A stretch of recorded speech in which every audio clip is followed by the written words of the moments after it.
നിന്റെ ജീവനിലേക്ക്, സമൃദ്ധിയായ ജീവനിലേക്ക് പ്രവേശിച്ച കർത്താവിൻ്റെ വെളിച്ചത്തിൽ ചരിപ്പാൻ തിരുവചനാധ്യാനം മുഖാന്തരമാക്കണം.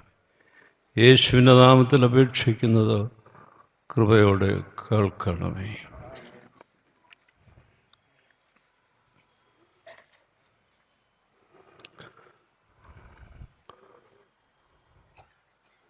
ധ്യാനത്തിനായി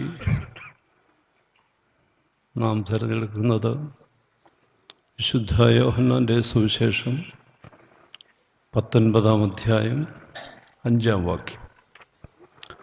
അങ്ങനെ ക്രിസ്തു മുൾക്കിരീടവും ധൂമ്രവസ്ത്രവും ധരിച്ച് പുറത്തു വന്നു. പീലാത്തോസ് അവരോട്, മനുഷ്യൻ ഇതാ എന്ന് പറഞ്ഞു. കൊട്ടാരക്കര പുനലൂർ ഡയസിസ് ഔപചാരിക ഉദ്ഘാടനം ഈ പന്തൽ വെച്ച് കഴിഞ്ഞ ഞായറാഴ്ച നടന്നപ്പോൾ വലിയ വിശ്വാസ സമൂഹം, ജനാവലി ഈ പന്തലിന് കീഴിലും പുറത്തുമുണ്ടായിരുന്നു. അത് ഒരു ഭദ്രാസന അധ്യക്ഷനെ സംബന്ധിച്ച് പ്രവർത്തിപ്പാൻ ആവശ്യമായ ആവേശം പകരുന്ന കാഴ്ചയാണ്. ഞാനിപ്പോൾ ശുശ്രൂഷ അനുഷ്ഠിക്കുന്ന റാന്നി നിലയ്ക്കൽ ഭദ്രാസനത്തിൽ തിരുമേനി 4 വർഷം ശുശ്രൂഷ അനുഷ്ഠിച്ചു. തിരുമേനിയുടെ പ്രത്യേകത, കാലം ചെയ്ത മാത്യൂസ് തിരുമേനിയെ പോലെ ഓരോ കാര്യങ്ങളിൽ വിശ്വാസത്തിൻ്റേതായിട്ടുള്ള ഒരു ലീപ്പ്, എടുത്തുചാട്ടം കാണാം. എടുത്തു ചാടിയിട്ട് എന്നെക്കൊണ്ട് സാധിക്കില്ലെന്ന് പറയുന്ന ആളല്ല. നമ്മുടെ സഭയിൽ മാനസിക രോഗികൾക്ക് ഒരു ആശ്രയസ്ഥാനം ഉണ്ടാക്കിയത് തിരുമേനിയാണ്. അതിനാവശ്യമായ സ്ഥലം വാങ്ങിച്ച് കെട്ടിടം പണിതു. വളരെ ഉത്സാഹത്തോടെ ഓടി നടക്കും, പെട്ടെന്ന് കാര്യങ്ങൾ ചെയ്യും.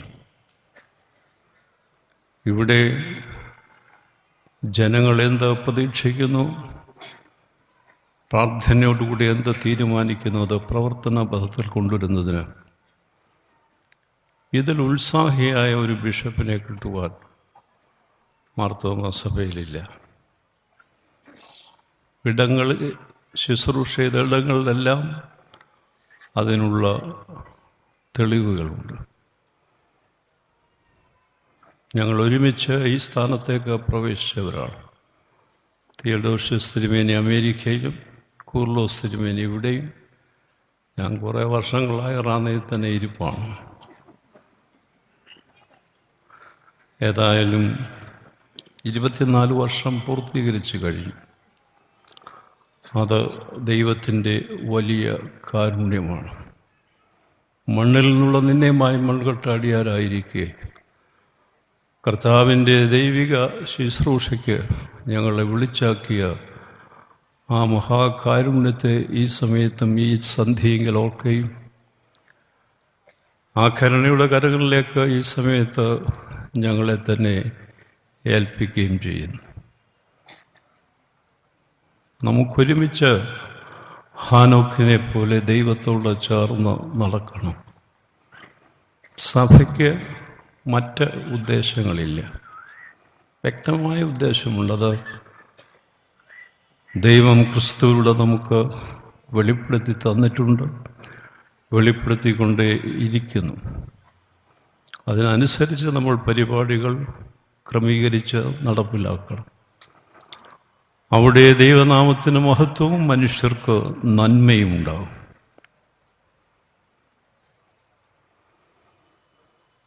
ഇന്ന് വായിച്ച ഭാഗം വളരെ വിചിത്രമാണ്.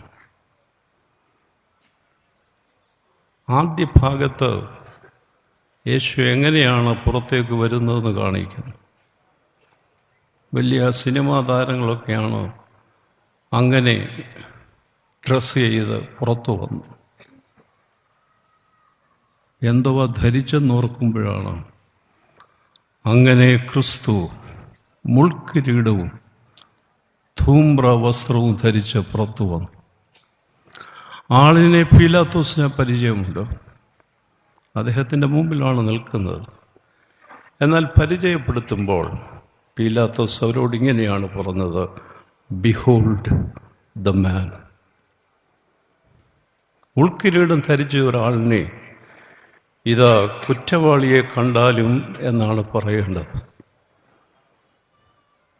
ഈ ലോകത്തിൻ്റെ മുമ്പിൽ അങ്ങനെ ഒരാളെ കാണുവാൻ എങ്ങനെ സാധിക്കും? യേശു ജനിക്കുമ്പോഴും ഇതേ പ്രശ്നമുണ്ട്. കാലിക്കൂട്ടിൽ ജനിച്ചിട്ട് കുറച്ച് വിദ്വാൻമാർ, കുറച്ച് ആട്ടിടയർ, ഇവരൊക്കെയാണ് യേശുവിനെ മനസ്സിലാക്കുന്നത്. അന്ത്യത്തിൽ യേശു ഈ ലോകത്തിൽ നിന്ന് വിടവാങ്ങുമ്പോൾ യേശുവിനെ നാം ദർശിക്കുന്നത് കുരിശിലാണ്. അവിടെയും തിരിച്ചറിയുന്നത് ഒരു ക്രിമിനലാണ്. അവനെക്കുറിച്ച് പറയുന്നത്, വർഷങ്ങൾക്ക് മുമ്പ് ഈജിപ്തിലേക്ക് ജോസഫും മറിയയും പലായനം ചെയ്യുമ്പോൾ ശിശുവുമായി രക്ഷപ്പെടുകയാണ്. ഏതെങ്കിലും വിധത്തിൽ രക്ഷപ്പെടാം. ഇവിടെ ആകെക്കൂടെ പ്രശ്നമാണ്. കുഞ്ഞുങ്ങളെയെല്ലാം നിഗ്രഹിക്കുകയാണ്. പോകുന്ന പോക്കിൽ കള്ളന്മാരുടെ പിടിയിൽ വരുന്നു. മറിയൊക്കെയാണ് അപേക്ഷിക്കുന്നത്. ഒരുപക്ഷെ അത് ആ കള്ളന്മാരിൽ ചലനങ്ങൾ സൃഷ്ടിച്ചു കാണും. ഉപദ്രവിച്ചില്ല. അത് കഴിഞ്ഞ് മറിയ ഒരു കാര്യം കൂടി ആവശ്യപ്പെട്ടു: നിങ്ങളുടെ തുരുത്തിയിൽ കുടിവെള്ളമുണ്ട്. നോക്കിയാട്ടെ, ഈ ശിശുവിൻ്റെ ചുണ്ടുകൾ വരളുന്നു. അല്പം വെള്ളം ഇറ്റിച്ചു കൊടുത്താൽ നന്നായിരുന്നു. ആ കാര്യവും ചെയ്യുന്നുണ്ട് കള്ളൻ. അത് കഴിഞ്ഞപ്പോൾ മറിയ കള്ളനോട് ഇങ്ങനെ പറഞ്ഞു എന്നാണ് കഥ: ഈ ശിശു വളരും. നിന്റെ ജീവിതത്തിലെ നിർണായക ഘട്ടത്തിൽ നീ കരുണ കാണിച്ച ഈ ശിശു നിന്നോട് കരുണ കാണിക്കും. ആരും പ്രതീക്ഷിക്കാത്ത ഒരു റെസ്പോൺസ്, മറുപടിയാണ് കള്ളൻ്റെ യാചനയ്ക്ക് യേശു കൊടുക്കുന്നത്. ചുറ്റും നിന്നവർക്ക് അവൻ ക്രിമിനലാണ്. യേശുവിൻ്റെ ഈ വസ്ത്രധാരണം ക്രിമിനലിനെ സൂചിപ്പിക്കുന്നതാണ്. മുൾക്കിരീടധാരിയായി പുറത്തു വരുമ്പോൾ പീലാത്തോസിൻ്റെ ഇൻസൈറ്റ് എവിടെ നിന്ന് കിട്ടിയെന്ന് അറിഞ്ഞുകൂടാ. Behold the man. പീലാത്തോസ് അവരോട് പറഞ്ഞു, മനുഷ്യൻ ഇതായത്. ആ മനുഷ്യനെ മാത്രമല്ല കള്ളൻ തിരിച്ചറിഞ്ഞത്, ആ മനുഷ്യനിൽ മശിഹയെ കണ്ടെത്തുവാൻ സാധിച്ചു. നീ എന്നെയും ഓർക്കണം എന്ന് യാചിക്കുന്നു. യേശു അവനോട് പറഞ്ഞു, നീ നിന്നോടുകൂടെ പറുദീസിലിരിക്കും. ഈ ലോകത്തിൽ ഏറ്റവും പ്രയാസമുള്ള ഒരു സംഗതിയാണ് ഒരു മനുഷ്യനെ കണ്ടെത്തുക. യേശുവിൻ്റെ ജനനത്തിങ്കിൽ സ്വർഗം സന്തോഷിച്ചു എന്ന് പറയുന്നതിൻ്റെ വ്യാഖ്യാനം വലിയ മെത്രാപ്പൊലീത്ത തിരുമേനി നൽകുന്നത് ഇങ്ങനെയാണ്: ത്രിത്വത്തിൽ ഒരുവൻ സ്വർഗത്തിൽ നിന്ന് ഒഴിഞ്ഞു കിട്ടിയല്ലോ, അത്രയും സ്ഥലം കൂടെ എനിക്ക് കിട്ടും. അതല്ല, തിരുമേനി പറയും, സ്വർഗം എത്ര വർഷങ്ങളായി ഭൂമിയിലേക്ക് നോക്കുന്നൊരു മനുഷ്യരൂപം കാണുവാൻ. കാലിത്തൊഴുത്തിൽ ഒരു ശിശു ജനിച്ചപ്പോൾ സ്വർഗം സന്തോഷിച്ചത്, സ്വർഗത്തിൽ നിന്ന് നോക്കുമ്പോൾ വർഷങ്ങളായി ദൈവം കാത്തുനിന്ന ഒരു മനുഷ്യൻ്റെ, യഥാർത്ഥ മനുഷ്യൻ്റെ രൂപം. അതുകൊണ്ടാണ് സ്വർഗം സന്തോഷിക്കുന്നത്. ആ യേശു, കാലിക്കൂട്ടിൽ ജനിച്ച യേശു വളരുന്നു. നസ്രയത്തിൽ വളർച്ച. നാടൊക്കെ നന്മ ചെയ്ത് സഞ്ചരിച്ചെങ്കിലും അവനെ ക്രൂശിക്കുന്നു. ക്രൂശിൽ യേശുവിനെ മനസ്സിലാക്കുവാൻ വളരെ പങ്കപ്പാടാണ് ഒരു മനുഷ്യന്. വളരെയധികം പ്രയാസമാണ്. ഈ ക്രിമിനൽ എവിടെ നിന്നോ ലഭിച്ച ഇൻസൈറ്റ് ആയിരിക്കാം. യേശുവിൽ പൂർണ്ണ മനുഷ്യനെയും പൂർണ്ണ ദൈവത്തെയും കണ്ടെത്തുകയാണ്. അവനോടുള്ള യാചന യേശു സാധിച്ചു കൊടുക്കുന്നുണ്ട്. ഈ കാലഘട്ടത്തെക്കുറിച്ച് എന്തു പറയും? അടുത്തത് കേട്ടതിൽ വളരെ രസകരമായ ഒന്നാണ് മക്കാരിയോസ് തിരുമേൽ നിന്ന് കേട്ടത്. ഈ പന്തൽ ഇതിനോടകം ആരെങ്കിലും അത് ഉദ്ധരിച്ചു കാണും. 3 ദേശക്കാർ ദൈവത്തെ സമീപിക്കുന്നു. ഒന്നൊരു ജപ്പാൻകാരൻ, മറ്റൊരാൾ അമേരിക്കക്കാരൻ, വേറൊരാൾ ഇന്ത്യക്കാരൻ. ദൈവത്തോടുള്ള ചോദ്യം ഇതാണ്: എന്നാണാവോ ജപ്പാനിൽ അഴിമതി ഇല്ലാതാവുക? ദൈവം മറുപടി പറഞ്ഞു, ഒരു 60 വർഷം കാത്തിരിക്കണം. അപ്പോൾ ഈ ജപ്പാൻകാരൻ പൊട്ടിക്കരഞ്ഞു. കാരണം അപ്പോഴേക്കും ഞാൻ ഈ ലോകത്തിൽ നിന്ന് വിട വാങ്ങുമല്ലോ. അടുത്തയാൾ അമേരിക്കക്കാരനാണ്. എത്ര വർഷം കാത്തിരിക്കണം ഞങ്ങളുടെ രാജ്യത്ത് അഴിമതി നിർമ്മാർജ്ജനം ചെയ്യുന്നതിന്? മറുപടി ദൈവം കൊടുത്തത് 100 വർഷമാണ്. അപ്പോൾ അമേരിക്കക്കാരനും പൊട്ടിക്കരഞ്ഞു. അതിനോടകം തൻ്റെ ജീവിതം ഈ ലോകത്തിൽ അവസാനിക്കുമല്ലോ. ഇന്ത്യക്കാരനും ചോദിച്ചു, ഇന്ത്യയിലെ അഴിമതി എന്ന് തീരും? ദൈവത്തിൻ്റെ മറുപടി വാക്കിൽ വന്നില്ല. ദൈവം പൊട്ടിക്കരഞ്ഞു. കാരണം അന്ന് ഞാൻ പോലും കാണുകയില്ല. അനന്തമായ ദൈർഘ്യമാണത്. ഇതാണ് മനുഷ്യൻ. ഇതാണ് 123 കോടി ജനം. ഈ ജനങ്ങളുടെ ഇടയിലാണ് കൊട്ടാരക്കര പുലരൂർ ഭദ്രാസനം തമ്പുരാനേൽപ്പിക്കുന്ന ദൗത്യം നിറവേറ്റേണ്ടത്. നമുക്ക് പലതിനെക്കുറിച്ചും പല സംശയങ്ങൾ കാണും. അതിലൊന്ന്, ഇന്ന് അയിരൂര് കുർബാനയുണ്ടായിരുന്നു. പരമാർത്ഥികം ഹാബേലിനാടും. അങ്ങനെ കുർബാന തുടങ്ങുന്നു. സ്വാഭാവികമായി നമ്മുടെ ചിന്ത, പരമാർത്ഥിയെങ്കിൽ അവന് നല്ലതേ വരാവൂ. എവിടെയാണ് കാണുന്നത്? ആ വീട്ടിലെ മൂത്ത സഹോദരൻ പരമാർത്ഥിയായ ആ സഹോദരനെ കൊന്നുകളൻ. യേശുവിനെ പോലെ ഒരാളെ എവിടെ കിട്ടും? ബിഹോൾഡ് ദ മാൻ എവിടെ ചെന്ന് നിൽക്കുന്നു? യേശുവിന് 6 മാസം മുമ്പ് സത്യത്തിന് സാക്ഷ്യം വഹിപ്പാൻ വന്ന യോഹന്നാൻ സ്നാപകനെ കണ്ടാലും ഇത്തരത്തിലാണ് പ്രശ്നം. ഒട്ടകരോമം കൊണ്ടുള്ള ഉടുപ്പ്, അരയിൽ തോൽവാറ്. എങ്കിലും യേശു അവനെക്കുറിച്ച്, യോഹന്നാൻ സ്നാപകനെക്കുറിച്ച് പറഞ്ഞു, സ്ത്രീകളിൽ നിന്ന് ജനിച്ചവരിൽ യോഹന്നാനേക്കാൾ വലിയവൻ ആരുമില്ല. ഈ ഡയസിസിലും ഇനിയും അത്തരത്തിലൊരു മത്സരം നടക്കാതിരിക്കില്ല. ആരാണ് വലിയവൻ? ഇതൊക്കെ കൊണ്ടുപോകാൻ കെൽപ്പുള്ള ഒരു ലേമൻ ആരായിരിക്കാം? നമ്മൾ എത്രയോ പ്രാവശ്യം ഈ ആശയമൊക്കെ കേട്ടെങ്കിലും ലക്ഷറി എന്ന് പറയുന്നത് വെരി സിമ്പിൾ. ഇതാണ് ഡെഫിനിഷൻ.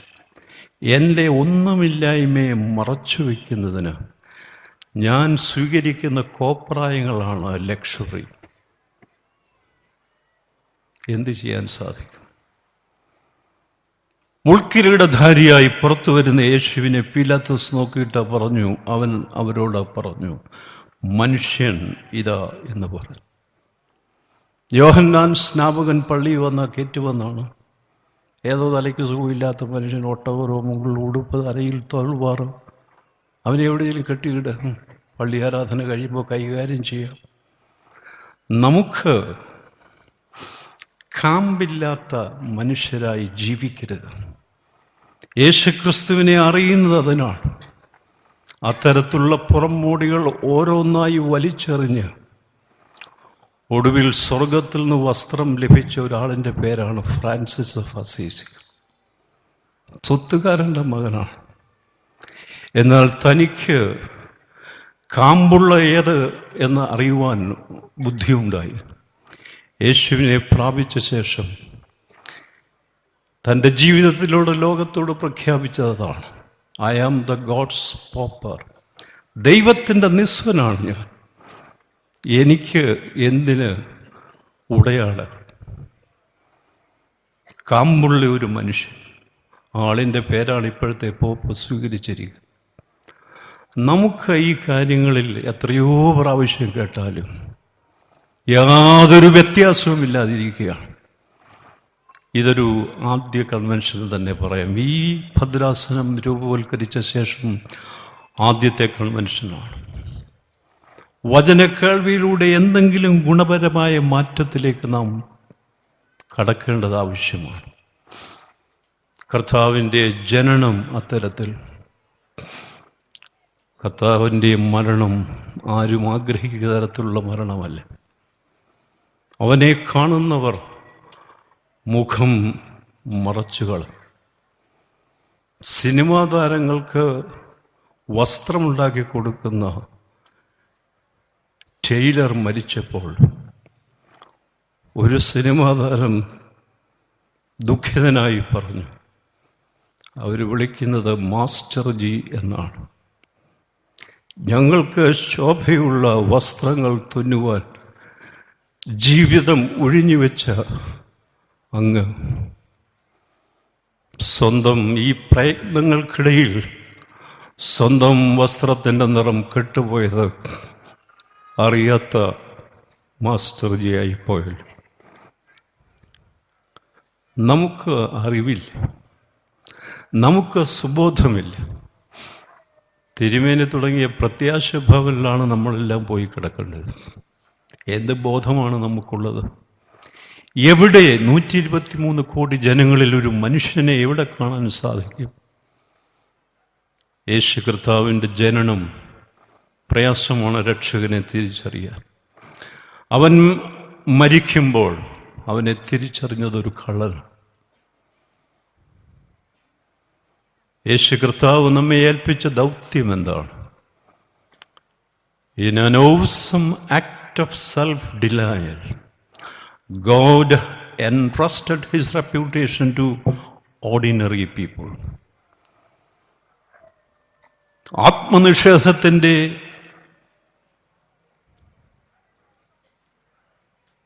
നിർണായകമായിട്ടുള്ള പ്രവർത്തനത്തിൽ നമ്മെ ഏൽപ്പിച്ചിരിക്കുന്നത് ദൈവം തമ്പുരാൻ തൻ്റെ മാനം, in an awesome act of self-denial, ദൈവം തമ്പുരാൻ തൻ്റെ റെപ്യൂട്ടേഷൻ, സൽപ്പേര് സാധാരണക്കാരായി നമ്മെ ഏൽപ്പിച്ചിട്ട് പോയിരിക്കുകയാണ്. നമ്മൾ എന്ത് ചെയ്തുകൊണ്ടിരിക്കുകയാണ്? ഒരു മനുഷ്യനെ കാണുവാൻ എവിടെ ചെന്നാൽ കാണാൻ സാധിക്കും? നമ്മുടെ ഇല്ലായ്മകൾ, നമ്മുടെ പോരായ്മകൾ, നമ്മുടെ പെറ്റിനെസ്, ഒന്നുമില്ലായ്മകളൊക്കെ മറച്ചു വയ്ക്കാൻ നാം വാരിക്കൂട്ടുന്ന സംഗതികൾ എന്തെല്ലാമാണ്. അമ്മ എന്ന മാഗസിനിൽ പുറംപൂച്ചുകൾ എന്ന് പറഞ്ഞൊരു ലേഖനം 4 കൊടുത്തിരുന്നു, 3 പറയാം.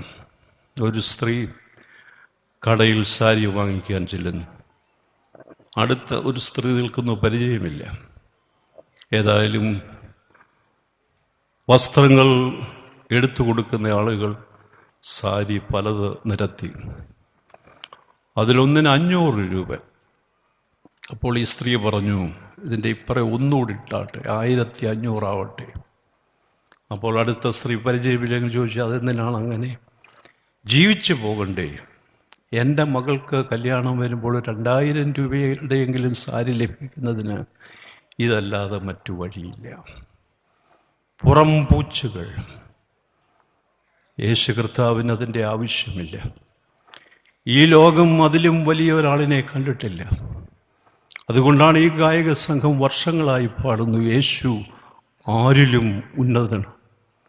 എങ്കിലും അവൻ പുറത്തേക്ക് വരുന്നത്, പീലാത്തോസ് ഇൻട്രൊഡ്യൂസ് ചെയ്യുന്ന ആളെ പുറത്തു വരുന്നത് ഇങ്ങനെയായിരുന്നു. അങ്ങനെ ക്രിസ്തു മുൾക്കിരീടവും ധൂമ്രവസ്ത്രവും ധരിച്ച് പുറത്തു വന്ന് നിന്ന ആളിനെ പരിഹസിച്ച ആളുകളുണ്ട് പിന്നീട്. എന്നാൽ പീലാത്തോസ് പറഞ്ഞു, പീലാത്തോസ് അവരോട് മനുഷ്യൻ ഇതാ എന്ന് പറഞ്ഞു. നമ്മൾ സാരിയുടെ വില കൂട്ടുകയാണ്. എൻ്റെ മകളുടെ കല്യാണം വരുമ്പോൾ 2000 രൂപയുടെ സാരിയെങ്കിലും അവൾ വാങ്ങിത്തരട്ടെ. സാരികളുടെ കാലമാണെന്ന് നമുക്കറിയാം. അതിലേക്കൊക്കെ പോകാൻ എനിക്ക് സമയമില്ല.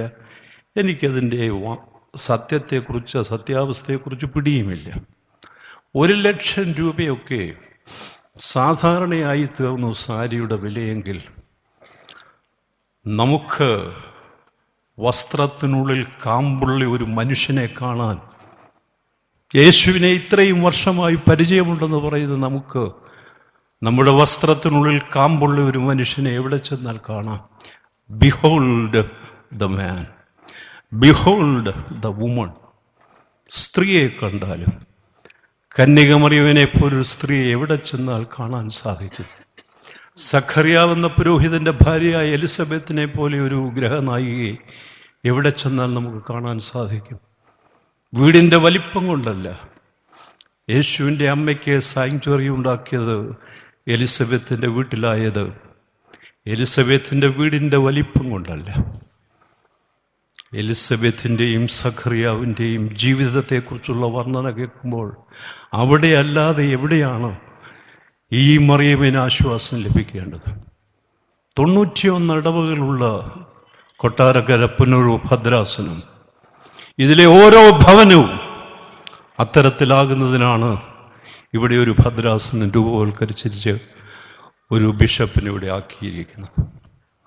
അച്ഛന്മാരെ, സുവിശേഷകരെ, അതോടൊപ്പം കർത്താവിനോട് ചേർന്ന് നടക്കുന്ന വിശ്വാസ സമൂഹത്തെ, എൻ്റെ ഭദ്രാസനത്തിൽ 131 ഇടവകളുണ്ട്. ഇപ്പോൾ ഫസ്റ്റ് പ്രൈസ് നമ്പറിലേ ഉള്ളൂ, ഞാനാണ് അടിച്ചിരിക്കുന്നത്. ഏറ്റവും വലിയ ഭദ്രാസനമാണ്. ഒറ്റ ഇടവക പോലും മദ്യവിമുക്തമല്ല. 9 വീടുള്ള മണ്ണീറ ഇടവകയിൽ ഞാൻ ചെന്ന് പരിശ്രമിച്ചു നോക്കി. കാരണം ഈ കൂർലോസ് തിരുവേനെ ഒന്ന് തോപ്പിക്കാം. എത്ര നമ്പറൊക്കെ പിന്നെ തിരുമേനി ചോദിക്കുകയുള്ളൂ, അവിടെ മദ്യവിമുക്തമാണെന്ന് പറയാമല്ലോ. രക്ഷപ്പെട്ടില്ല. ഒറ്റ ഇടവകയുമില്ല. മദ്യം മാത്രമാണോ പാപമെന്ന് ചോദിച്ചാൽ അതിനും മറുപടി പറയാൻ ഞാൻ ശക്തനല്ല. വിധിയെല്ലാം ചെയ്യുന്നത് ദൈവമാണ്, എല്ലാം അറിയുന്നവൻ. പുറം പൂച്ചുകളുടെ ലോകം, അതിനുള്ളിൽ കാമ്പുള്ള ഒരു മനുഷ്യനെ ചൂണ്ടിക്കാണിക്കുവാൻ എവിടെയാണുള്ളത്? രണ്ടാമത്തെ സംഭവം, ഒരു സ്ത്രീ ഒരു വീട്ടിൽ പാല് വാങ്ങിക്കാൻ പോയി. അവിടെ ചെന്നപ്പോൾ അയൽപ്പക്കത്തെ ഒരു കൊച്ചുകുട്ടി അവിടെ കയറി വന്നു. ആ കുട്ടി തിരിച്ചു പോകുന്നതിന് മുമ്പ് ആ വീട്ടിലെ ഗ്രഹനായിക പാലിൻ്റെ പാടയെടുത്തിട്ട് ആ ചെറിയുടെ 2 വക്കും പറ്റിച്ചു വെക്കുന്നത് കണ്ടപ്പോൾ പാല് വാങ്ങിക്കാൻ വന്ന സ്ത്രീ ചോദിച്ചു, എന്തിനാണ് ഇങ്ങനെ ചെയ്യുന്നത്? 1 ഗ്ലാസ് പാല് ഞാൻ കൊടുത്തതല്ലേ, 8 രൂപ വിലയാണ്. തിരിച്ചാ കൊച്ചു ചെല്ലുമ്പോൾ അറിയട്ടെ ഞാൻ എത്ര നല്ലവളാണെന്ന്. എന്തെങ്കിലും ചെയ്യുന്നതിന് മൈലേജ് എന്ന് പറയും. ഇതൊന്നും മനുഷ്യനിൽ നിന്ന് പ്രതീക്ഷിക്കുന്ന കാര്യമല്ല. എന്നാൽ നമ്മൾ അത്തരത്തിലേക്ക് തരം താണിരിക്കുകയാണ്. Less than a man. കൊച്ചുകുട്ടിക്ക് 1 ഗ്ലാസ് പാല് കൊടുത്ത അയൽപക്കക്കാരിക്ക് ഉദ്ദേശമുണ്ട്. തിരിച്ചാ കുട്ടി ചെല്ലുമ്പോൾ ഒരു അഡ്വർടൈസ്മെൻ്റാണ്. ദാനധർമ്മം ചെയ്യുന്ന ഒരു അയൽപക്കക്കാരി. ചുമ്മാ ആരാണ് 1 ഗ്ലാസ് പാല് അയൽപ്പക്കത്തെ കുട്ടിക്ക് കൊടുക്കാനിരിക്കുന്നത്? ഇതാണോ നമ്മുടെ കൺവെൻഷൻ്റെ ഉദ്ദേശം? മൂന്നാമതായി, ഒന്നിച്ച് ജോലി ചെയ്യുന്ന കുറേ സ്ത്രീകൾ. അതിലൊരു സ്ത്രീയുടെ സഹോദരന് ഹോസ്പിറ്റലിലായി. അപ്പോൾ സ്ത്രീകൾ സംഘടിച്ച് പറഞ്ഞു, നമുക്ക് നമ്മുടെ കൂടെ വർക്ക് ചെയ്യുന്ന ഈ സ്ത്രീയുടെ സഹോദരനെ കാണാൻ പോകണ്ടേ? അപ്പോൾ ഒരു സ്ത്രീ പറഞ്ഞു, വരട്ടെ, അയക്കിപ്പം ബോധമില്ലെന്നാണ് പറയുന്നത്. ബോധമൊക്കെ വരട്ടെ, നമ്മൾ കാറും പിടിച്ച് കാശും ചെലവാക്കി അവിടെ ചെല്ലുമ്പോൾ സഹായധനം കൊടുക്കുമ്പോൾ അയാൾ അറിഞ്ഞില്ലേ, പിന്നെ എന്തിനാ ഈ ത്യാഗം? പുറംപൂച്ചുകളുടെ ലോകത്തിൽ പരീക്ഷനും ചുങ്കക്കാരനും ഇന്നുമുണ്ടെങ്കിലും ചുങ്കക്കാരൻ്റെ നമ്പർ വളരെയധികം കുറഞ്ഞു കഴിഞ്ഞു. ആളുകൾക്ക് പ്രലോഭനമാണ്. അവൻ ഇങ്ങനെയൊക്കെ ഏതോ കാര്യങ്ങൾ സഭയിൽ സാധിക്കുന്നുണ്ട്. ഞാനൊരു മണ്ടം കളിച്ചിങ്ങനെ നടന്നാൽ എനിക്കെന്തോ കിട്ടും? തമ്പുരാനെ അനുഗമിക്കുന്നവർ ആരാണ്? In the steps of the master, കർത്താവിൻ്റെ കാലടികളെ പിൻപറ്റുമ്പോൾ, ഹാനോക്കിനെ പോലെ ദൈവത്തോട് ചേർന്ന് നടക്കുമ്പോൾ എല്ലാം ശുഭം എന്ന് വരില്ല. അതുകൊണ്ടാണ് ഞാൻ ഇന്ന് കുർബാന ആരംഭിച്ച വിധം പറഞ്ഞത്. പരമാർത്ഥിയായ ഹാബേലിന് വച്ചിരിക്കുന്നത് കായിൻ്റെ വാളിനാൽ നിഗ്രഹിക്കപ്പെടുക. സത്യത്തിന് സാക്ഷ്യം വഹിക്കാൻ വന്ന യോഹന്നാൻ സ്നാപനെ കാത്തിരുന്നത് മറ്റൊരു വാളാണ്. ശിരച്ഛേദം ചെയ്ത് കിണ്ണത്തിൽ അർപ്പിക്കപ്പെടും. സത്യം മാത്രമാണ് യേശുക്രിസ്തു. സത്യത്തിന് സാക്ഷ്യം വഹിക്കാൻ വന്നതല്ല. ആബ്സല്യൂട്ട് ട്രൂത്ത്, അതാണ് യേശു. എന്ത് ലഭിച്ചെന്നാണ്? നമുക്ക് എന്തെങ്കിലും കിട്ടണം. പള്ളിയിൽ പോകുന്നത് അതിനാണ്, സേവികാ സംഘത്തിൽ പോകുന്നത് അതിനാണ്. എനിക്ക് ഒരു ഏടാകൂടവും വരരുത്. നമുക്ക് ഇതിൽ നിന്ന് നല്ല കാമ്പുള്ള മനുഷ്യരായി, വിശ്വാസ വീരന്മാരായി, പീപ്പിൾ വിത്ത് ഡെയറിങ് ഫെയ്ത്ത്, സാഹസികമായി എടുത്തുചടവുള്ള ധീരത കൈമുതലാക്കിയ വിശ്വാസ സമൂഹത്തെയാണ് കൊട്ടാരക്കര പുനരൂർ ദൈവം ദർശിക്കാൻ ആഗ്രഹിക്കുന്നത്. അതിൽ നിന്ന് പിന്നോട്ട് പോയാൽ നമുക്ക് പ്രസക്തിയില്ലാതാകും. ദൈവത്തിൻ്റെ വേല നടക്കും, ദൈവരാജ്യ കെട്ടുപണി നടക്കും, ദൈവത്തിൻ്റെ ശൈലിയിൽ തന്നെ നടത്തും. എന്നാൽ ഞാനും നിങ്ങളും തള്ളപ്പെട്ടു പോകും. അധികം നാൾ പിടിച്ചു നിൽക്കാൻ സാധിക്കില്ല ആത്മാർത്ഥതയില്ലെങ്കിൽ. യേശു കർത്താവിൻ്റെ ജനനം, യേശു കർത്താവിൻ്റെ മരണം, യേശു കർത്താവ് ഒടുവിൽ ചെയ്യുന്നു. സാധാരണക്കാരായ നമ്മളെ ആത്മനിഷേധത്തിൻ്റെ ഭീതിതമായ കർമ്മത്തിലൂടെ ദൈവം തൻ്റെ സൽപ്പേര് എന്നെയും നിങ്ങളെ ഏൽപ്പിച്ചു പോയിരിക്കുകയാണ്. എങ്ങനെ കൈകാര്യം ചെയ്യും? ഇതാണോ നമ്മുടെ ശൈലിയെങ്കിൽ കർത്താവിൻ്റെ പേര് ദൂഷിക്കപ്പെടുകയാണ് ഈ സമൂഹത്തിൽ. അഴിമതി ഇന്ത്യയിൽ എന്ന് തീരും എന്ന് ചോദിച്ചപ്പോൾ ദൈവമാണ് പൊട്ടിക്കരഞ്ഞത്. ഇവിടെ ഇതൊന്നും തീരാൻ പോകുന്നില്ല. പിന്നെന്താണ് നമ്മുടെ പ്രസക്തി? കുറേ രൂപം മേടിക്കുന്നത് മാത്രമല്ല അഴിമതി. എൻ്റെ ഓഫീസിൽ ഒരാൾ വന്ന് കറങ്ങിത്തിരിഞ്ഞ് മടങ്ങിപ്പോയാൽ സാധിക്കാവുന്ന കാര്യമായിരുന്നു.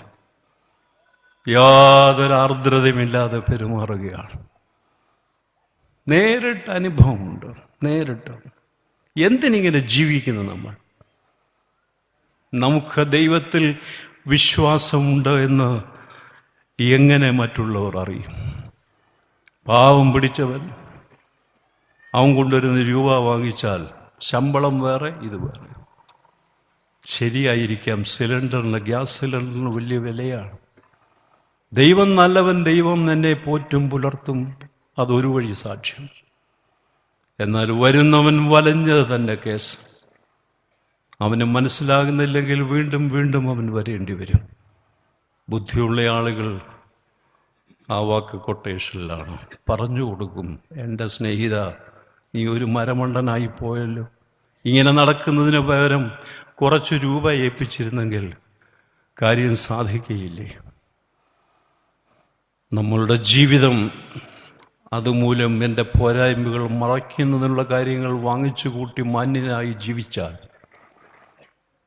ഒന്നുകിൽ യേശുവിൽ കണുകടവത്തിയ വിശ്വാസമില്ല നമുക്ക്. കാര്യം യേശു ഒന്നും അറിയുന്നില്ല എന്നാണ്. Unto whom all hearts are open, all desires known. ദൈവത്തിൽ നിന്നൊന്നും മറച്ചു വെക്കാൻ സാധിക്കില്ല. യേശു കർത്താവിൻ്റെ ജീവിതം മനുഷ്യനെ കണ്ടാലും, അത് കഴിഞ്ഞ് ഉദ്ധാനം ചെയ്ത യേശുവിനെയാണ് പൗലോസ് കാണുന്നത്. ഈ ലോകത്തോട് പ്രഖ്യാപിച്ചു, ഇത്ര സുന്ദരമായ ഒരു ജീവിതം നിങ്ങളുടെ കണ്ണിൻ്റെ മുമ്പിൽ വരച്ചു കിട്ടിയിരിക്കും. നിങ്ങളെ ക്ഷുദ്രം ചെയ്ത് മയക്കിയത. ജീവിതം കാണണമെങ്കിൽ യേശുവിലേക്ക് നോക്കൂ. KP അപ്പൻ്റെ ഭാഷയിൽ പറഞ്ഞാൽ അലങ്കരിച്ച ദേവദാരു പോലെ സുന്ദരമായ ജീവിതം. അങ്ങനെ ഒരു വിശേഷണം ഒരു ക്രിസ്ത്യാനിക്ക് തന്നെ കൊടുക്കാൻ സാധിച്ചിട്ടില്ല. ഔപചാരികമായി ക്രിസ്തുമാർഗം സ്വീകരിക്കാത്തയാളാണ് KP അപ്പൻ. അദ്ദേഹത്തിൻ്റെ പുസ്തകത്തിൽ പറയുന്നു, സുവിശേഷം വായിക്കുമ്പോൾ ഞാൻ കണ്ട ക്രിസ്തുവിനെ ഇങ്ങനെയല്ലാതെ എങ്ങനെ വിശേഷിപ്പിക്കും? അലങ്കരിച്ച ദേവദാരു പോലെ സുന്ദരമാണ്. മനുഷ്യനായി തീരുന്നത് എപ്പോഴാണ്? ചരിത്രത്തിലേക്ക് പ്രവേശിക്കുക, ചരിത്രം സൃഷ്ടിക്കുക. അതിന് വലിയ വലിയ ആളുകൾക്കേ സാധിക്കൂ എന്നുള്ളതില്ല, വളരെ സാധാരണക്കാർക്ക് സാധിക്കും. ചരിത്രത്തിൽ പ്രവേശിച്ച ചരിത്രം സൃഷ്ടിച്ചയാളാണ് ബീഥോവൻ. 2 ഡോക്ടേഴ്സിൻ്റെ സംസാരമാണ്. എന്തു പറയുന്നു? ഇവിടെ ഒരു സ്ത്രീ വന്നിട്ടുണ്ട്, ഗർഭിണിയാണ്. അതിനു മുമ്പ് 4 പ്രസവിച്ചിട്ടുണ്ട്. അതിലൊരു മകൻ ജീവിച്ചിരിപ്പില്ല, മരിച്ചുപോയി. മൂത്ത മകൻ അമ്മയെപ്പോലെ ക്ഷയരോഗിയാണ്. 2ാമൻ ബധിരൻ, 3ാമൻ മൂകൻ. ഒരാൾ മരിച്ചു കഴിഞ്ഞു. 5ാമത് ഇതാ ഗർഭം ധരിച്ച് വന്നിരിക്കുന്നു. മറ്റേ ഡോക്ടർ ശ്രദ്ധിച്ചിട്ട് പറഞ്ഞു, ഗർഭഛിദ്രമല്ലാതെ മറ്റു വഴിയില്ല. ഈ ഡോക്ടറുടെ മറുപടി ഇതായിരുന്നു. അപ്പോൾ ബീഥോവന് ജന്മം കൊടുക്കണ്ടായെന്നാണ്. മുക്കുടിയനായ പിതാവ് 18ാം നൂറ്റാണ്ടിൽ ജർമ്മനിയിലെ ഒരു വീട്ടിൽ ജനിച്ചയാളാണ് ബീഥോവൻ. അമ്മ ക്ഷയരോഗി. 4 സഹോദരനൊരാൾ മരിച്ചുപോയി. മൂത്ത മകൻ ക്ഷയരോഗിയാണ്, അമ്മയെപ്പോലെ. മറ്റ് 2 പേരും വികലാംഗരാണ്, ബധിരനും മൂകരുമാണ്. നമ്മുടെ ജീവിതത്തിൽ ബീഥോവനും പരിശ്രമിച്ചിട്ടുള്ളതാണ്, ഒന്നല്ല പലതവണ ആത്മഹത്യ ചെയ്യാൻ. അദ്ദേഹം തന്നെ സാക്ഷിക്കുന്നു, മരണത്തിന് മുമ്പ് പലതവണ ആത്മഹത്യ ചെയ്യാൻ ഞാൻ പോയതാണ്. ഒറ്റ കാര്യമാണ് പിന്തിരിപ്പിച്ചത്. എൻ്റെ മസ്തിഷ്കത്തിൽ ഉയരുന്ന സംഗീതത്തിൻ്റെ ശില്പം നിർമ്മിക്കുവാൻ സാധിക്കാതെ എനിക്കെങ്ങനെയാണ് ഈ ലോകത്തോട് വിടവാങ്ങുവാൻ കഴിയുക? ഒടുവിൽ അദ്ദേഹവും കേൾവിയില്ലാത്തവനായിട്ടാണ് മരിക്കുന്നത്. എങ്കിലും പിടിച്ചു നിൽക്കാൻ കാരണം ഈ പ്രത്യേക പ്രതിബദ്ധതയാണ്. എൻ്റെ മനസ്സിൽ ഉയരുന്ന സംഗീതത്തിന് അതിനെ ശില്പമാക്കാനുള്ള ഉത്കടമായ അഭിനിവേശം. വിശുദ്ധനായ പൗലോസിനെ തള്ളി നീക്കിയത് മറ്റൊരു പ്രതിബദ്ധതയാണ്. ദമസ്കോസിൻ്റെ പടിവാതിക്കൽ കണ്ട യേശു അവനോടുള്ള ബന്ധത്തിൽ പ്രവേശിച്ച ശേഷം എന്തെല്ലാം വൈതരണികൾ വന്നാലും അവൻ്റെ വേല ഞാൻ ചെയ്ത് തികയ്ക്കും. എത്രയോ ശവസംസ്കാര വേളയിൽ അവിടെ നടക്കുന്ന പ്രാർത്ഥനയിലുടനീളം ഉദ്ധരിക്കുന്ന വാക്യം അദ്ദേഹത്തിൻ്റെതാണ്. ഞാൻ നല്ല പോർപൊരുതു, ഒട്ടം തികച്ചു, വിശ്വാസം കാത്തു, ഹെൻസ് ഫോർത്ത് ഇനി നീതിയുടെ കിരീടം. ചരിത്രത്തിൽ പ്രവേശിച്ച് ചരിത്രം സൃഷ്ടിക്കുന്നതിന് എനിക്കും നിങ്ങൾക്കും സാധിക്കും. നമ്മുടെ ഈ ചെറിയ ചെറിയ താലന്തുകൾ 5 അപ്പവും 2 മീനുമായി എന്ന ബാലനെ പോലെ ദൈവകരങ്ങൾ ഏൽപ്പിച്ചാൽ സാധിക്കുന്നതാണ്. എത്രയോ വർഷങ്ങൾക്ക് ശേഷം ആ ബാലനെ വീണ്ടും നമ്മുടെ സ്മൃതിപഥത്തിൽ വരികയാണ്. ചരിത്രത്തിൽ പ്രവേശിച്ച് ചരിത്രം സൃഷ്ടിക്കുന്ന ആളുകൾ. 2, ബിഹോൾഡ് ദ മാൻ. നല്ല മനുഷ്യർ എങ്ങനെയുള്ള ആളുകളാണ്? സാധാരണതയിൽ അസാധാരണത എന്ന് പറഞ്ഞാൽ, ന്യൂട്ടനെ പോലെ ആപ്പിൾ വീഴുമ്പോൾ അതിൽ നിന്ന് വലിയ കണ്ടുപിടുത്തങ്ങൾ നടത്തണമെന്നില്ല. നമുക്ക് ചെയ്യാവുന്നത് സാധാരണ ഓഫീസിലെ ജോലി, അടുക്കളയിലെ ജോലി, നമ്മുടെ പ്രവർത്തന മണ്ഡലങ്ങൾ, ദൈവം ഏൽപ്പിച്ച ശുശ്രൂഷകൾ, അത് അസാധാരണമായ ഭംഗിയിൽ ചെയ്യുന്നതിന് ഏതൊരു മനുഷ്യനും സാധിക്കും. ദൈവം ആഗ്രഹിക്കുന്ന കാര്യമാണ്. ചരിത്രത്തിൽ പ്രവേശിച്ച ചരിത്രം സൃഷ്ടിക്കുവാൻ ബീഥോവന് മാത്രമല്ല കഴിയുന്നത്.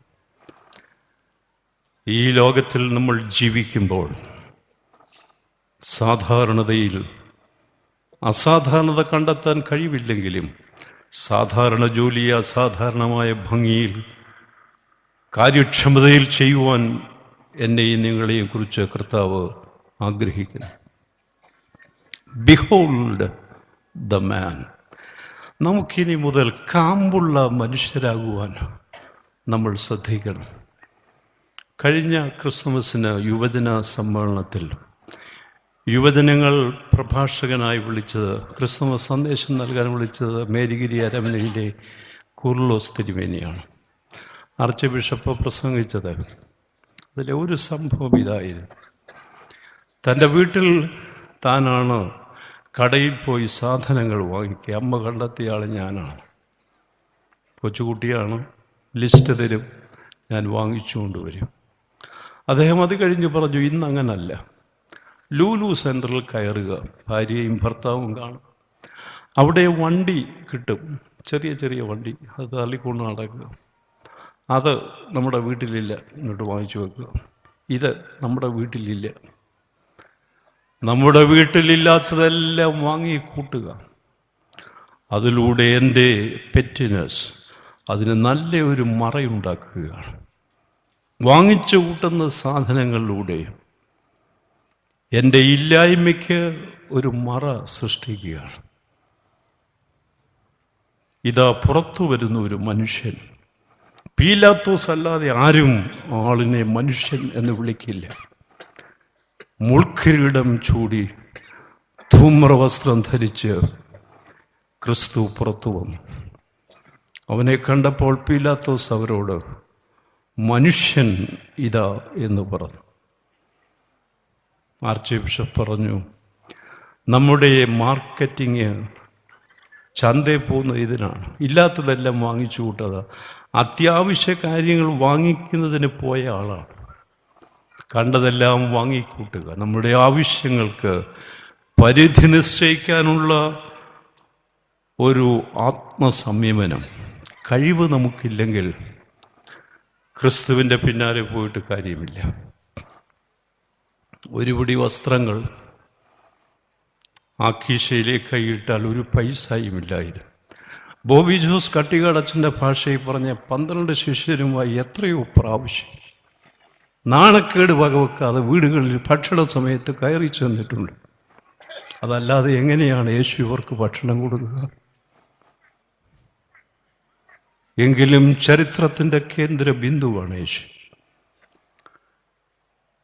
ഈ ലോകത്തിലെ ഏക പ്രത്യാശയാണ് യേശു. മനുഷ്യനെ പാപത്തിൽ രക്ഷിപ്പാൻ ഈ ലോകത്തിൽ യേശു അല്ലാതെ ആരുമില്ല. പീലാത്തോസ് അനുഗ്രഹീതനാണ്, ശിമയോൻ അനുഗ്രഹീതനാണ്, ആട്ടിടയന്മാർ വിദ്വാൻമാർ. ഒടുവിൽ യേശു മരിക്കാൻ തുടങ്ങുമ്പോൾ ഒരു ധ്യാന പുസ്തക രചയിതാവ് പറഞ്ഞു, എല്ലാവരും കുരിശിൻ്റെ ചുവട്ടിൽ വന്നത് യേശുവിനെ ക്രൂശിക്കാനല്ല, അല്ലാത്ത കുറച്ചാളുകളുണ്ടായിരുന്നു.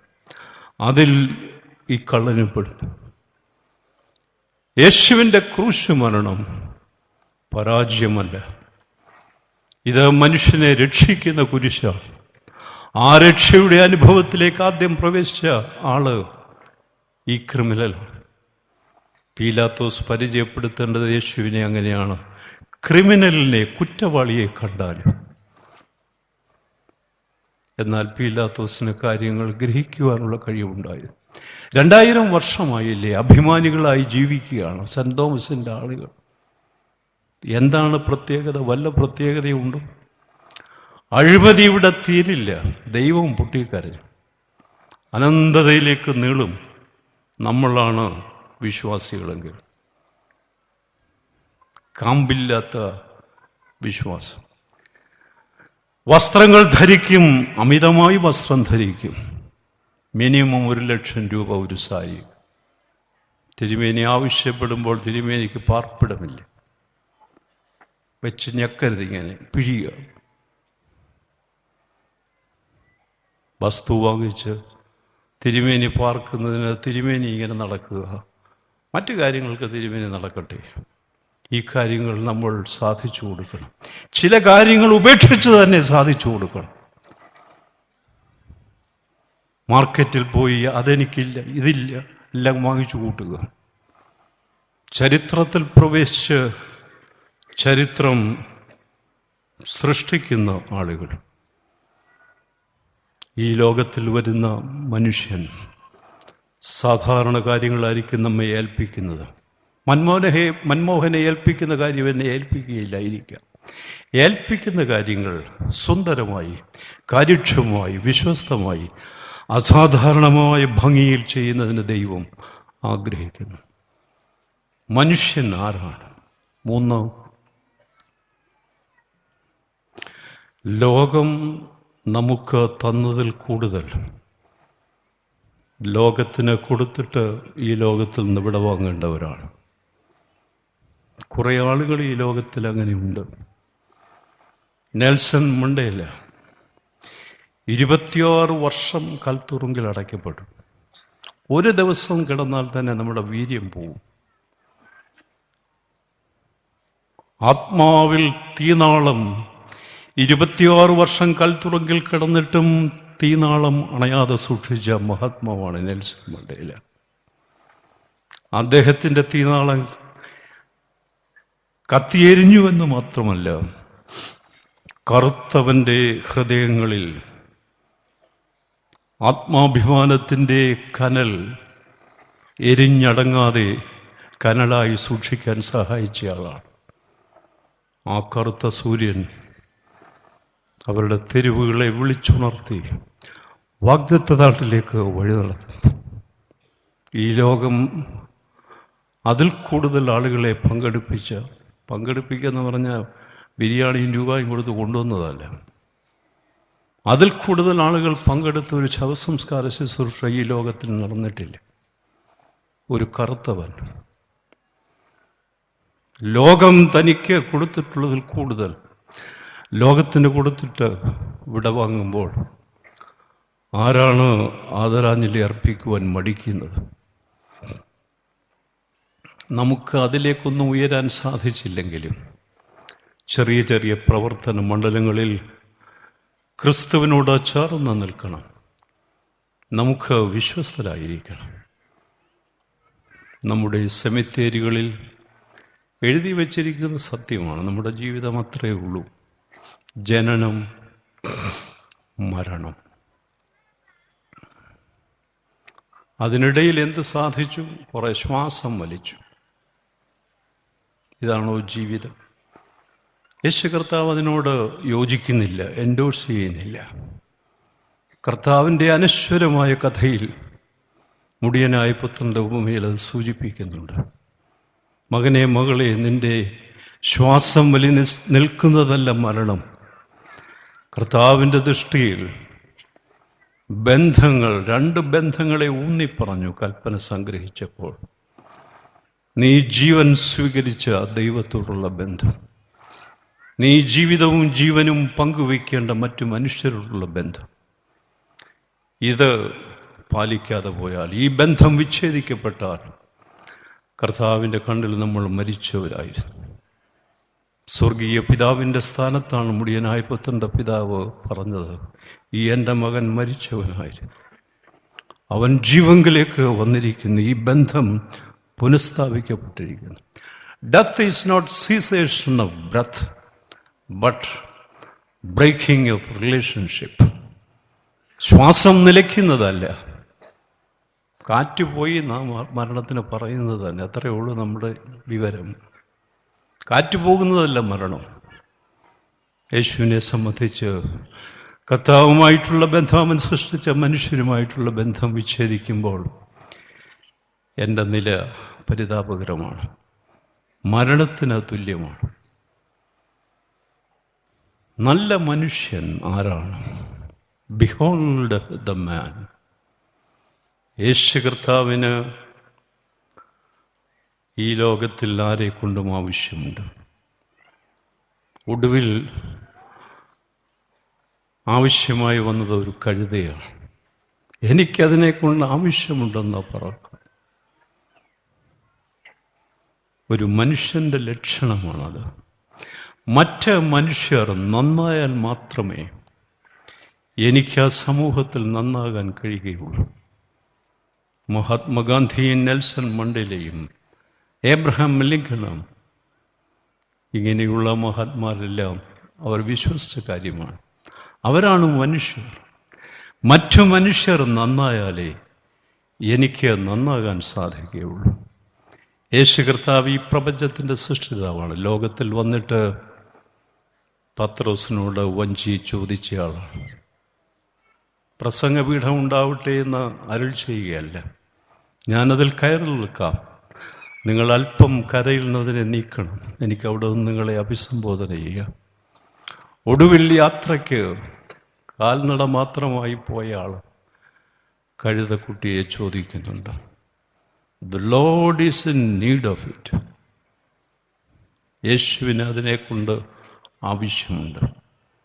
നമുക്ക് മറ്റു മനുഷ്യരെ ആവശ്യമില്ല. എനിക്കെല്ലാം ഉണ്ട്. 5 മക്കളെ ഉള്ള, എല്ലാം അമേരിക്കയിലാണ്, എല്ലാം പേർഷ്യയിലാണ്. ഞങ്ങൾ 2 പേരേ ഉള്ള, ആദാവും ഹവ്വായും. കൂർലോസ് തിരുവേനി താമസിക്കാൻ പോകുന്ന അരമന എന്ന് പറഞ്ഞാൽ എന്തോ അരമനയാണ്. എൻ്റെ കാർ ഷെഡിൻ്റെ വലിപ്പമേ ഉള്ളൂ. ഇതൊക്കെ പറഞ്ഞ് നമ്മൾ കാമ്പില്ലാത്ത മനുഷ്യരായി തീരരുത്. കാമ്പുള്ള മനുഷ്യരായിരിക്കണം. വസ്ത്രത്തിനുള്ളിൽ കാമ്പുള്ള മനുഷ്യരെ സൃഷ്ടിക്കുന്നതിനാണ് ഈ വചനകേൾവി. ഒരു സിനിമാ താരത്തിനെങ്കിലും ബുദ്ധി ഉണ്ടായിരുന്നു. അവർക്ക് വസ്ത്രം തുന്നിക്കൊടുക്കുന്ന ടൈലർ മരിച്ചപ്പോൾ സുന്ദരമായ ഭാഷയിൽ പറഞ്ഞു, ഞങ്ങൾക്ക് ഈ സുന്ദരമായ വസ്ത്രം ഉണ്ടാക്കുന്നതിൻ്റെ പരിശ്രമത്തിനിടയിൽ മാസ്റ്റർജിയുടെ വസ്ത്രത്തിൻ്റെ നിറം മങ്ങിപ്പോയത് മാസ്റ്റർജി അറിഞ്ഞില്ല. കുരിശിൽ യേശുവിൻ്റെ വസ്ത്രം പോലും ചീട്ടിട്ടെടുത്തിട്ടും ദൂരെ സെഞ്ചുറിയിൽ നിന്ന് പറഞ്ഞു, ഇവൻ ദൈവപുത്രനാകുന്നു സത്യം. Truly he is the son of God. ഈ കോപ്രായങ്ങളൊന്നും സെഞ്ചുറിൻ്റെ മുമ്പിൽ വിലപ്പോകില്ല. പകരം വസ്ത്രം ചീട്ടിട്ടെടുത്തു. ആ സമയത്തും അദ്ദേഹം സാക്ഷിച്ചു, truly he is the son of God. മുൾക്കിരീടം ധരിച്ചവൻ ക്രിമിനലാണ്, കുറ്റവാളിയാണെങ്കിലും പീലാത്തോസ് പറഞ്ഞു, ബിഹോൾഡ് ദ മാൻ. കാമ്പുള്ള മനുഷ്യനെ കണ്ടാലും. എന്തിനാണ് ഈ കൺവെൻഷൻ? നമ്പർ എണ്ണി തുടങ്ങി. ഇനിയും അന്ന് തൊട്ടെണ്ണണോ ഇന്ന് തൊട്ടെണ്ണണോ, ഇനി അതിനൊരു ഡിസ്കഷൻ കാണും. ഇതെല്ലാം പറഞ്ഞുകൊണ്ടിരിക്കുകയാണ് നമ്മുടെ ജോലി. നമ്മുടെ ധർമ്മം ക്രിസ്തുവിനോട് ചേർന്ന് നടക്കുകയും അവൻ നമ്മളെ വേലക്കാരൻ അങ്ങനല്ല, അവൻ്റെ മഹത്വത്തിൻ്റെ സാദൃശ്യത്തിലേക്ക് ഉയരുന്നത് കാണുമ്പോഴാണ് യേശുവിന് സന്തോഷം. മറ്റു മനുഷ്യർ നന്നാകുമ്പോഴാണ് എനിക്ക് നന്നാകാൻ സാധിക്കുന്നത്. നല്ല ബന്ധങ്ങൾ പാലിച്ച് ഈ സമൂഹത്തിൽ ഞാൻ ജീവിക്കുമ്പോൾ ലോകം നമ്മുടെ ജീവിതത്തോട് കടംപെട്ടതായിത്തീരും. അത്തരത്തിലേക്ക് ഉയരുന്നതിനാണ് കർത്താവ് നമ്മെ ക്ഷണിക്കുന്നത്. ഒരു ചെറിയ സ്ഥലത്ത് നടന്ന് നീങ്ങിയ യേശു ഇന്ന് ഈ സന്ധ്യയെങ്കിൽ ആ യേശുവിനെ ധ്യാനിക്കുകയാണ്. ഒരു ന്യായാധിപൻ വിശേഷിപ്പിച്ച കാര്യം ഒരിക്കലും വിശേഷിപ്പിക്കുവാൻ ന്യായാധിപന് സാധാരണഗതിയിൽ സാധിക്കില്ല. അങ്ങനെ ക്രിസ്തു മുൾക്കിരീടവും ധൂമ്രവസ്ത്രവും ധരിച്ച് പുറത്തു വന്നു. പുറത്തു വന്നയാളിനെ ഇതാ കണ്ടാലും കുറ്റവാളിയെ എന്ന് പറയുന്നതിന് പകരം മനുഷ്യനെ കണ്ടാലും, ആ യേശുവിനെ കണ്ട ശേഷം ബുദ്ധിമാനായ പൗലോസ് പറഞ്ഞു, ഇത്ര സുന്ദരമായ ജീവിതം നിങ്ങളുടെ കണ്ണിന് മുമ്പിൽ വരച്ചു കിട്ടിയിരിക്കെ 1,00,000 രൂപയുടെ സാരിയും പറഞ്ഞുകൊണ്ട് നടക്കുക. ഇതാണോ ജീവിതം?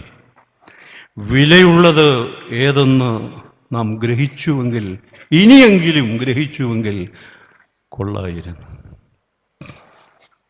നമുക്ക് താഴേക്ക് നോക്കണം. ഒരേ സമയം യേശു മുകളിലോട്ടും താഴേക്കും നോക്കിയവനാണ്. മുകളിലേക്ക് നോക്കി സക്കായിയെ കാണുന്നു. ഇറങ്ങി വരുമ്പോൾ അവനോടൊത്തവൻ്റെ വീട്ടിലേക്ക് പോകും.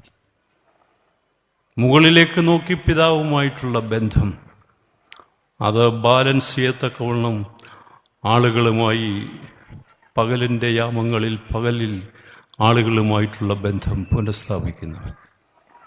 നമുക്ക് കണ്ണിന് കുഴപ്പമാണ്. 10 കാശ് കിട്ടിയാൽ പിന്നെ നമ്മുടെ കാഴ്ച താഴേക്കില്ല. എവിടെയാണ് ഒന്ന് നിരക്കുന്ന ഒരു ജീവിതം എന്നാണ് നമ്മൾ തുടങ്ങുന്നത്? ജീവിതത്തിൻ്റെ പ്രതിസന്ധികളിൽ നമ്മൾ പറയും, അവന് ഏതോ അല്ലെ അവൻ്റെ അമ്മയപ്പന്മാർ പൂർവികർ പാപം ചെയ്തിട്ട് പരമാർത്ഥികം ഹാബേലിനാടും. ആരാധന തുടങ്ങുന്നത് ഇങ്ങനെയെങ്കിലും ഒട്ടും ചിന്തിക്കാൻ കഴിയില്ല. അവൻ്റെ ജ്യേഷ്ഠൻ അവനെ കൊന്നുകളഞ്ഞു. യോഹന്നാൻ സ്നാപകൻ അരയിൽ തോൽവാറും ഒട്ടകരോമങ്ങളുള്ള ഉടുപ്പും സത്യത്തിന് സാക്ഷ്യം വഹിക്കാൻ വന്നവനാണ്. ആ മിഷനിൽ തൻ്റെ തല പോകുന്നതാണ്. യേശു ലോകത്തെ രക്ഷിപ്പാൻ വന്നു. നാശകരമായ കുഴിയിൽ നിന്നും, കുഴഞ്ഞ ചേറ്റിൽ നിന്നും അവൻ നമ്മെ കരകയറ്റിയവനാണ്. വളരെ ശ്രദ്ധാപൂർവം മെനഞ്ഞെടുത്ത ഒരു ശിക്ഷയാണ് യേശുവിന് കൊടുത്തത്. കുരിശിൽ അവൻ കൊല്ലപ്പെടുകയാണ്. നമ്മളുടെ വിചാരിക്കുന്നത് പോലെയല്ല മനുഷ്യ ജീവിതത്തിൻ്റെ കാമ്പെന്ന് പറഞ്ഞാൽ അതിലപ്പുറമാണ്. ഞാൻ കുറേ നന്മ പ്രവർത്തനം ചെയ്ത് എനിക്കെല്ലാം നന്മയായിട്ട് വന്നു. സ്തോത്രം. ഞാനിതിനു മുമ്പ് പറഞ്ഞിട്ടുണ്ട്, ചില സ്തോത്രങ്ങളാണ് എന്നേക്കുമായി എന്നെ നരകത്തിൽ കൊണ്ടാക്കുന്നത്. ജോസഫ് നീതിമാനായിരുന്നു, നല്ല മനുഷ്യനാണ്. യേശുവിൻ്റെ അമ്മയപ്പന്മാർ 2 പേരും, എലിസബത്തും സഖറിയാവും നല്ല മനുഷ്യരാണ്, നീതിമാൻ. നമ്മൾ ചാരൽക്കുന്നിൽ ഡിസ്കസ് ചെയ്യുന്നു, ജനീവായിൽ ഡിസ്കസ് ചെയ്യുന്നു, കൊറിയയിൽ ഡിസ്കസ് ചെയ്യുന്നു. നീതി എന്തിയാ? ഇത് ചുക്കാന്നോ ചുണ്ണാമ്പാന്നോ അറിയാത്തവരാ ചർച്ചയപ്പെടുക. ജോസഫ് നീതിമാനാണ്. വേദപുസ്തകത്തിൽ രേഖപ്പെടുത്തിയിട്ടില്ലെങ്കിലും മിക്കവാറും ശരിയാകാനാണ് സാധ്യത. ശിശുവുമായി ഈജിപ്തിൽ രക്ഷപ്പെട്ടു കഴിഞ്ഞപ്പോൾ ജോസഫിന് ഉറക്കം വരുന്നില്ല.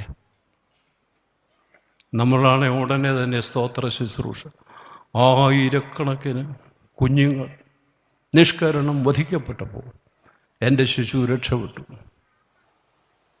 പകരം നിദ്രാവിഹീനങ്ങളായ രാവുകളാണ് ജോസഫിന്. ഒറ്റ കാരണമേ ഉള്ളൂ, ഞാൻ പോകുന്ന വഴിയിൽ തന്നെ കുറച്ച് വീടുകളിലെങ്കിലും കയറി പറഞ്ഞിരുന്നെങ്കിൽ അത്രയും ശിശുക്കൾ രക്ഷപ്പെടുമായിരുന്നു. ആ ആത്മീയതയിലേക്ക് ഉയരുന്നതിനാണ് ഈ കൺവെൻഷൻ. ഞാൻ നല്ലത് ചെയ്തു, എനിക്കും കുടുംബത്തിനും നല്ലത് കിട്ടി. അവൻ നശിക്കും, അവൻ്റെ കണ്ടം മുങ്ങട്ടെ.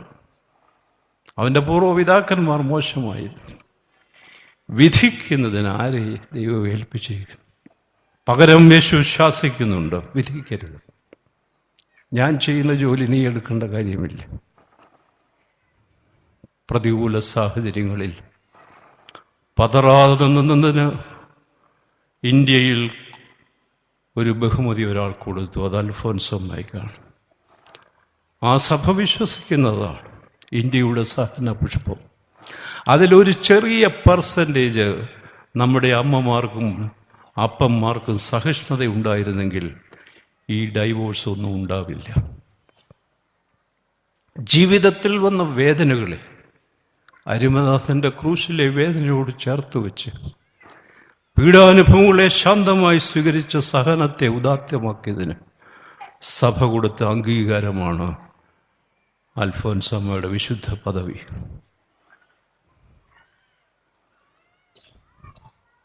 ഫ്രാൻസിസ് ഓഫ് അസീസി ധനികൻ്റെ മകനാണ്. ഒടുവിൽ അദ്ദേഹം അഭിമാനം കൊണ്ടു, ഞാൻ ദൈവത്തിൻ്റെ ദരിദ്രനാണ്. God's pauper in this world. നമ്മുടെ നാട്ടിൽ ഏത്തവാഴ വെച്ചാൽ ചവിട്ടുന്ന പതിവുണ്ട്. ശക്തി കുറയ്ക്കുന്നതിനല്ല, ആ ചവിട്ട് മൂലം ഏത്തവാഴ ശക്തിയോടെ വളരുകയാണ്. എന്നെയും നിങ്ങളെയും ചവിട്ടി മെതിക്കുമായിരിക്കാം ജീവിതാനുഭവങ്ങളിലൂടെ. അവിടെയൊക്കെ പതറിപ്പോകുന്നതിനാണ് ഈ കൺവെൻഷനെങ്കിൽ എന്ത് പ്രയോജനമാണ്? ജീവിതത്തിൻ്റെ പ്രതിസന്ധികൾ അനുഗ്രഹ മുഖാന്തരമായി തീരും ദൈവത്തിൽ അചഞ്ചലമായി വിശ്വസിക്കുന്നവർക്ക്. എല്ലാം നന്മയ്ക്കായി കൂടി വ്യാപരിപ്പിക്കുന്നതിന് അത്തരത്തിലുള്ള വിശ്വാസികൾക്ക് സാധിക്കുന്നുണ്ട്. ഒരു സംഭവം കൂടെ പറഞ്ഞ് ഞാൻ അവസാനിപ്പിക്കട്ടെ. ഇംഗ്ലണ്ടിലെ ഒരു ധനിക കുടുംബം, അവരെ സവാരിക്കിറങ്ങിയതാണ്. ഒരു ഗ്രാമത്തിൽ വന്നപ്പോൾ ഒരു പുഴ, ഗ്രാമം തന്നെ സുന്ദരമാണ്, അതിനെ കൂടുതൽ സുന്ദരമാക്കുന്നു ഈ പുഴ. അതുകൊണ്ട് തന്നെ കാർ അവിടെ നിർത്തി. പിള്ളേർ കാറിൽ നിന്നിറങ്ങിയ ഉടനെ പുഴയിലേക്ക് ചാടി. മാതാപിതാക്കൾ ഇന്നത്തെ പോലെ തന്നെ അന്നും പ്രവർത്തിച്ചു. നിങ്ങൾ കുഞ്ഞുങ്ങളെക്കുറിച്ച് ഒന്നും അറിയുന്നില്ല. നിങ്ങൾ ജീവിത പ്രവാഹത്തിൻ്റെ തീരത്തിരുന്ന് ആർത്തുല്ലസിക്കുകയാണ്. എവിടെ പുഴ കണ്ടാലും കുഞ്ഞുങ്ങൾ പുഴയിൽ ചാടുമെങ്കിലും മാതാപിതാക്കൾ കൊണ്ടുപോയ കുപ്പി തീർക്കാനുള്ള നല്ല ഇടമായി അതിനെ കാണും. നല്ല മരങ്ങൾ, നല്ല പുഴ, കുഞ്ഞുങ്ങളവിടെ കുളിക്കട്ടെ. ഞങ്ങളുടെ കയ്യിലിരിക്കുന്ന കുപ്പി തീർക്കുവാനുള്ള സുന്ദരമായ സാഹചര്യം. ജീവിത പ്രവാഹത്തിൻ്റെ തീരത്തിരുന്ന് നിങ്ങൾ ആർത്തുല്ലസിക്കുമ്പോൾ ഇവിടെ സംഭവിക്കുന്നത് പോലെ ഒരു കുട്ടി മുങ്ങിത്താഴുന്നു. എത്രയോ കുട്ടികൾ മുങ്ങിത്താഴുന്നു. നിങ്ങൾ പരിശോധിച്ചാൽ ഒരു പ്രയാസവുമില്ല മനസ്സിലാകുന്നത്. എൻജിനീയറിംഗിൽ പഠിക്കുന്ന കുഞ്ഞുങ്ങൾ മൂന്നാറിലെ കൊടും തണുപ്പത്ത് ആ ലേക്കിൽ, തടാകത്തിൽ ഇറങ്ങണമെങ്കിൽ അവരുടെ വയറ്റിൻ്റെ ഉള്ളിൽ നമ്മൾ കഴിക്കുന്ന കാര്യങ്ങളല്ല, ഒരു സംശയവും വേണ്ട. വേറെന്തോ കഴിച്ചിട്ട് യാതൊരു ലക്കും ലഗാനുമില്ലാതെ ആ ഐസ് വെള്ളത്തിൽ ചാടുകയാണ്. ഐസ് വെള്ളമില്ലെങ്കിലും പുഴയിൽ മുങ്ങി മരിച്ചു എന്ന് മാത്രം. ആരാണ് ഇതിനൊക്കെ തിരക്കി പോകുന്നത്? മിക്കവാറും കുട്ടികൾ മദ്യപരാണ്. അതുകൊണ്ട് മനോരമയ്ക്കൊരു പങ്ക്തി തന്നെ തുടങ്ങേണ്ടി വന്നു: പുകയരുത് മക്കളെ. 3 കാര്യങ്ങൾ അവരെ ഭയങ്കരമായി സ്വാധീനിക്കുകയാണ്: മൊബൈൽ, TV, ഇൻ്റർനെറ്റ്. നിങ്ങളോ ജീവിത പ്രവാഹത്തിൻ്റെ തീരത്തിരുന്ന് ആർത്തുല്ലസിക്കുന്നു. അവനെവിടെയാണ് ആർക്കറിയും? ഞാനിരുന്ന ഇടവകയിൽ ശവസംസ്കാരം അന്ന് മോർച്ചറിയിൽ വെക്കേണ്ട കാര്യമൊന്നുമില്ല. അവരെ മോർച്ചറിൽ വെക്കാൻ കാരണം 2 കുട്ടികളാണ് ആ പിതാവിന്. പിതാവ് മരിച്ചപ്പോൾ മകനെ കാണുന്നേയില്ല. 3 ദിവസം അന്വേഷിച്ചിട്ട് കിട്ടി. ഒരു കടൽ തീരത്ത് ലക്കും ലഗാനുമില്ലാതെ ഇങ്ങനെ നടക്കുന്നു, ഏതൊക്കെയോ പുകയ്ക്കുന്നു. അന്ത്യചുംബനത്തിൻ്റെ സമയമായി. വികാരി എന്ന നിലയിൽ ഞാൻ ആ കാര്യം പറഞ്ഞു, യാത്ര ചോദിക്കും. മരിച്ച പിതാവിൻ്റെ ഭാര്യയും മകളും, വിവാഹിതയായ മകളും അന്ത്യചുംബനം കൊടുത്തു. ഇവനെ തിരക്കി പിടിച്ചു കൊണ്ടുവന്ന് അവൻ മേളോട്ട് നോക്കി നിൽക്കുന്ന കണ്ടു. ആർക്കും ചിരിക്കാൻ തോന്നിയില്ല. ഹൃദയമുള്ളവർക്ക് എങ്ങനെ സാധിക്കും? എൻ്റെയും കൂടെ നിന്നവരുടെ ആളുകൾ കണ്ണുകൾ സജലങ്ങളായി. പുകയരുത് മക്കളെ. എത്ര വർഷം മുമ്പാണ് അതെങ്കിൽ ഇന്ന് ഇതൊന്നും ഒരു ന്യൂസല്ല. കൺവെൻഷനിൽ ഇതാണെന്നോ പഴഞ്ചൻ കഥയാണെന്നോ പറയുന്നത്? പഴഞ്ചനല്ല. ഇന്ന് കഞ്ചാവിൽ പുകയുകയാണ് നമ്മുടെ മക്കൾ, അറിയുന്നേയില്ല. നമുക്കെന്തറിവാണുള്ളത്? നമുക്ക് നാളെയെക്കുറിച്ച് മാത്രം ചിന്തിച്ചിരിക്കുകയാണ്. കുഞ്ഞുങ്ങളുടെ നാളുകൾ. അവൻ എൻജിനീയർ ആകണം. MBBS കഴിഞ്ഞാൽ 1,30,00,000 കൊടുക്കാൻ ഞാൻ തയ്യാറാണ്. MD ഉടനെ കിട്ടണം. തിരുമേനിയുടെ വസ്തുവിനും അരമനയ്ക്കും കൂടെ എത്രയാകും അറിഞ്ഞുകൂടാ. അതൊക്കെ കേൾക്കുമ്പോൾ ഭാരിച്ച ചിലവാണ്. We are thinking so much about our child's future, forgetting that he or she is someone today. നമ്മുടെ കുഞ്ഞുങ്ങളുടെ നാളെയെക്കുറിച്ച് ആകുലപ്പെടുകയാണ്. നമ്മൾ വിസ്മരിക്കുന്ന ഒരു സത്യമുണ്ട്: അവൻ ഇന്ന് തന്നെ ഒരു അനുഗ്രഹീത വ്യക്തിത്വത്തിൻ്റെ ഉടമയാണ്. കുഴപ്പം വരാതിരുന്നാൽ മതി. യേശുവിൻ്റെ ശിഷ്യന്മാരിൽ ഒരുത്തൻ കുർബാന കഴിഞ്ഞ് ഇറങ്ങിപ്പോയത് കെട്ടിഞ്ഞാന്ന് ചാകുന്നതിനാണ്. യേശു ബേത്ലഹേം പുൽക്കൂട്ടിൽ ജനിക്കുന്നു.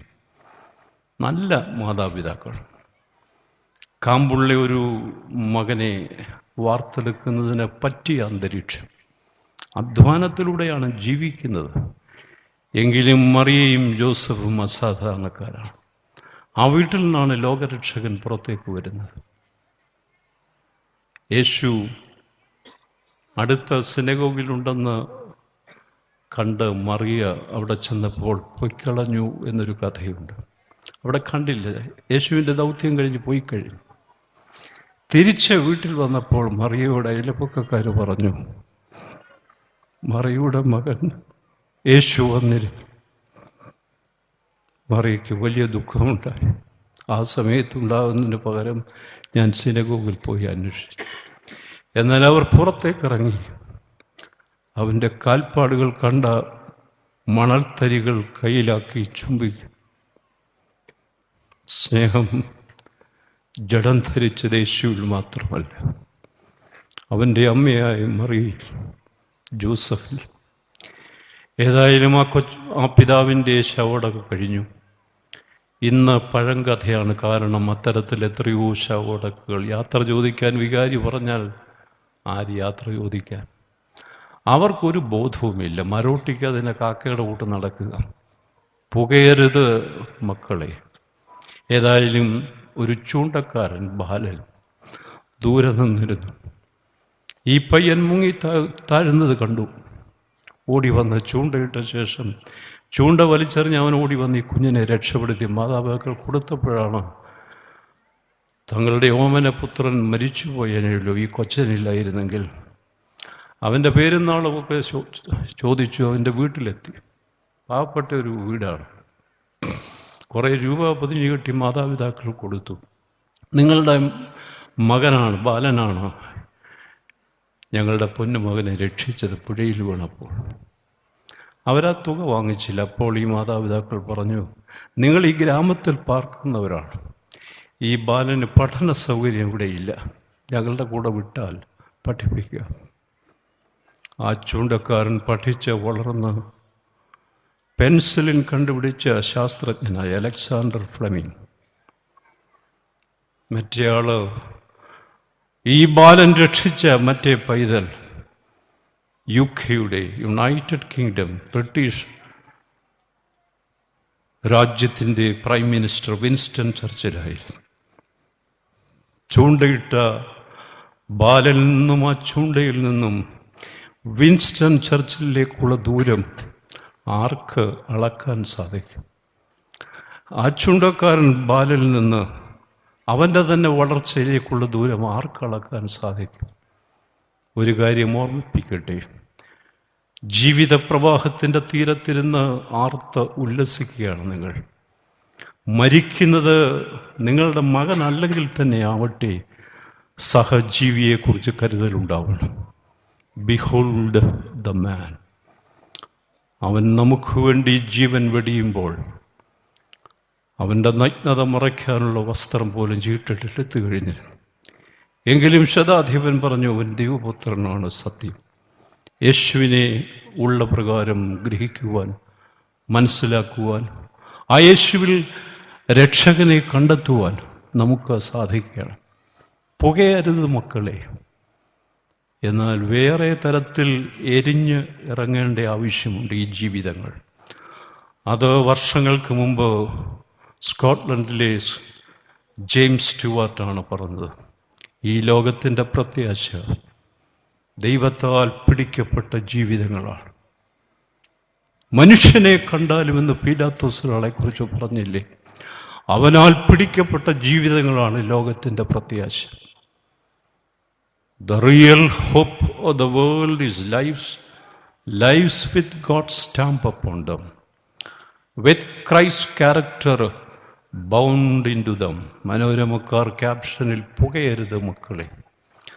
നമുക്ക് പറയണം, എൻ്റെ മക്കൾ യേശുക്രിസ്തുവിൻ്റെ സ്വഭാവ ശ്രേഷ്ഠതയാൽ ശ്രേഷ്ഠത എരിഞ്ഞിറങ്ങിയ ജീവിതത്തിൻ്റെ ഉടമകളായി തീരണം.